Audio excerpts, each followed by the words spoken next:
রাজধানীর মোহাম্মদপুরের আদাবরের আজিজ মহল্লার মাদ্রাসা লেন সংলগ্ন একটি পুরাতন তিনতলা ভবনের দ্বিতীয় তলার একাংশ ধসে পড়েছে। সকাল 8:30টার দিকে ঘটনা ঘটে।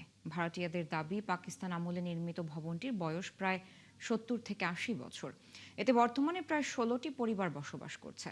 ঘটনার পর এলাকায় আতঙ্ক ছড়িয়ে পড়ে, তবে কোনো হতাহত বা আহতের কোনো ঘটনা ঘটেনি। ভবনটির অবশিষ্ট অংশ ঝুঁকিপূর্ণ হওয়ায় দ্রুত প্রকৌশলগত পরীক্ষা নিরীক্ষা এবং প্রয়োজনীয় ব্যবস্থা নেওয়ার দাবি জানিয়েছেন স্থানীয় বাসিন্দারা।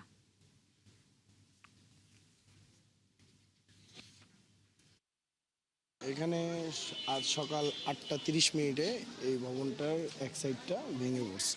ঠিক আছে, এই ভবনটা প্রায় আমার জানা মতে শুনছি অনেকের থেকে 90 বছর, প্রায় 90 বছর আগের ভবনটা, স্বাধীনতার আগের ভবন এটা। 2 বছর আগে মনে হয় ভেঙে পড়ছে যে কিছু বিল্ডিংয়ে পার্টস মনে হয়, তারপরেও এগুলো প্রায় হচ্ছে। এখন তারা কোনো পদক্ষেপ কোনো কিছু নিচ্ছে না। আজকে অনেক দিন পর্যন্ত জিনিসটা মানে ফাটা রয়েছে, তো আমরা মালিককে বলছি যে এটা কিছু করার জন্য, তো মালিক এটা তেমন কোনো উদ্যোগ নেই নাই। তো পুরাতন বাড়ি ওই হিসাবে একটু প্রবলেম আছে। এক আর দ্বিতীয় কথা হচ্ছে গিয়া ওই ফাটলটার কারণে পরে কিছুদিন পরে আবারও আরেকটা ট্রাকে তাও রাস্তার কাজ করার সময় এটার সাথে বাড়ি খেয়ে একটা ফাইটে গেছিলো।